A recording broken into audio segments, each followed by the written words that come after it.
with late game execution. No, ain't no party like a Diddy party, so. Yeah, that's what's up. Yeah. Yes, sir.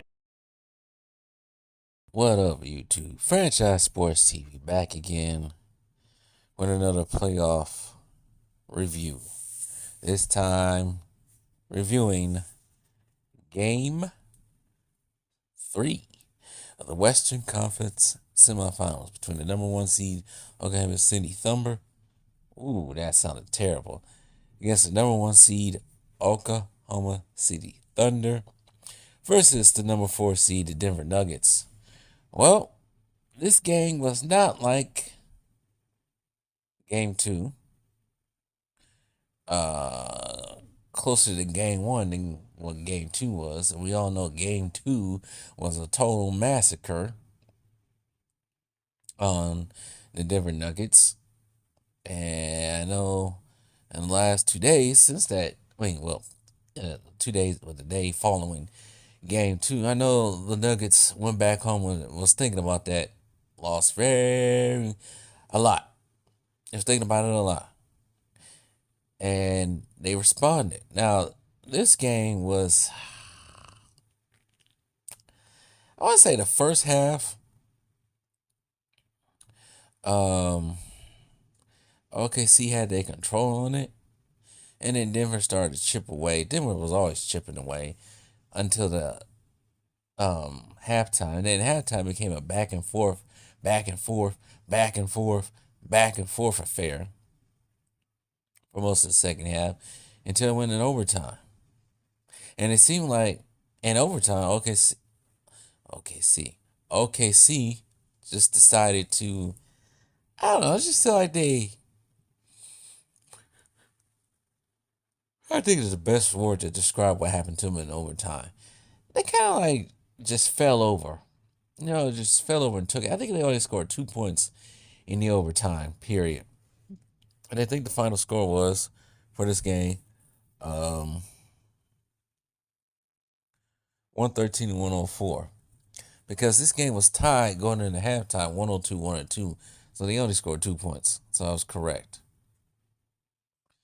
Kind of weird how it went down, but the onslaught from the Denver's offense was just too much. This game was led by Jamal Murray with 27 points, 22 from Aaron Gordon, and 21 from Michael Porter Jr., who's been suffering a sprained shoulder joint since they say the first game of the playoffs. Just like in Game 1, Aaron Gordon hit a 3-pointer to tie the game up. Like I said, the Nuggets trailed for most of the night and led no more than 2 points in regulation before going on an 11-2 run in the extra period when the high-flying Thunder crashed in, won of the possession in 9 possessions. Did I say that right? When the high-flying Thunder cashed in on just one of their 9 possessions in overtime. That's what happened. The Nuggets take a 2-1 lead in the Western Conference semifinals despite an off night from Nikola Jokic, who had 8 turnovers. Scap Attack won't talk about that. Missed 17 of 25 shots, including all 10 of his 3-pointers. He finished with 20 points, 16 rebounds, and 6 assists.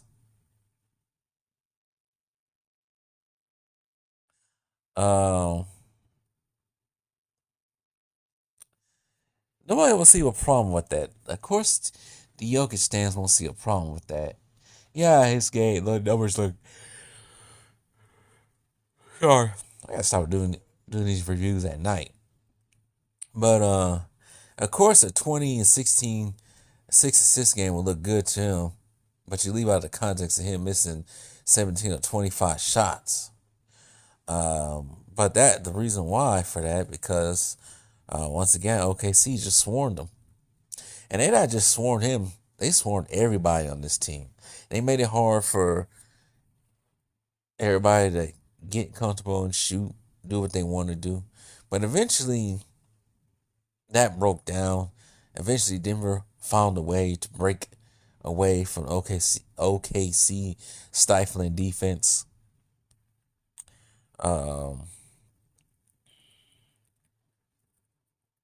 Shai Gilgeous-Alexander did not have a good night himself. He missed 15 of 22 shots. He went 1 for 6 from deep, finishing with 18 points. Jalen Williams led OKC with 32 points, and Chet Holmgren had 18.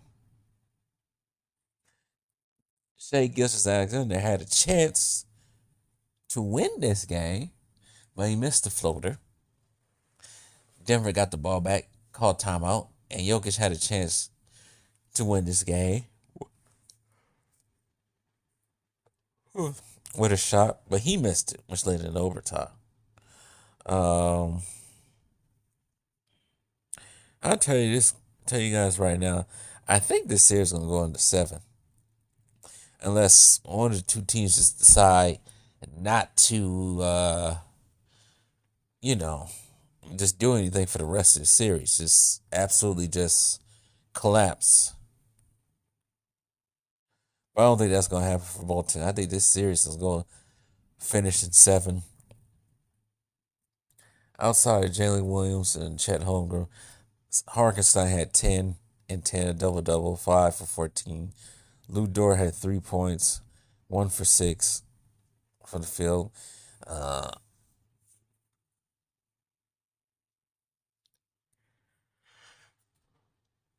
Sorry, damn. Off the bench,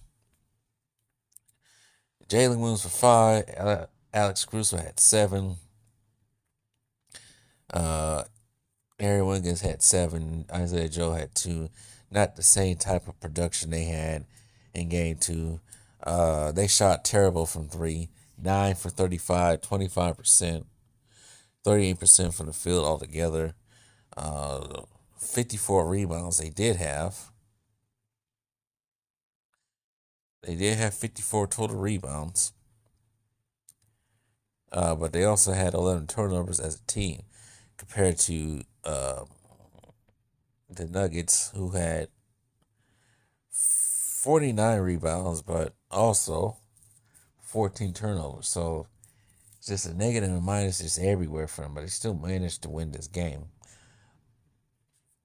They say Aaron Gordon had 22, Michael Porter Jr. had 21, Jokic had 20, Murray had 27, Christian Braun had 8 points as a starter.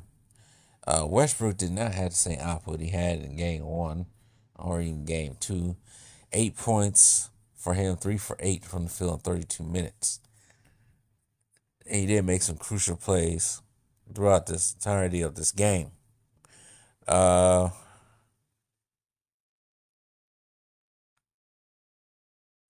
I said, this series is gonna go at 7. It's not gonna be easy.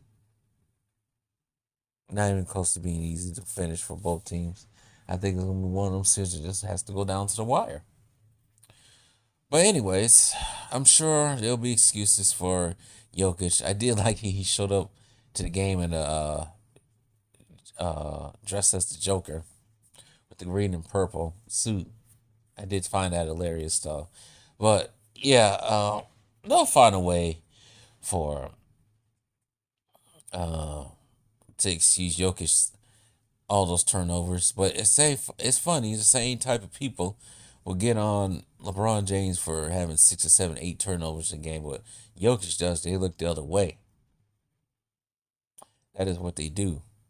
And they'll still continue with this whole narrative with that Jokic is playing with a bunch of bums for some damn reason. But anyways, these dudes are ignorant, don't know nothing about basketball. They just fans of one player, not even the team. But anyways, tell me what you guys think.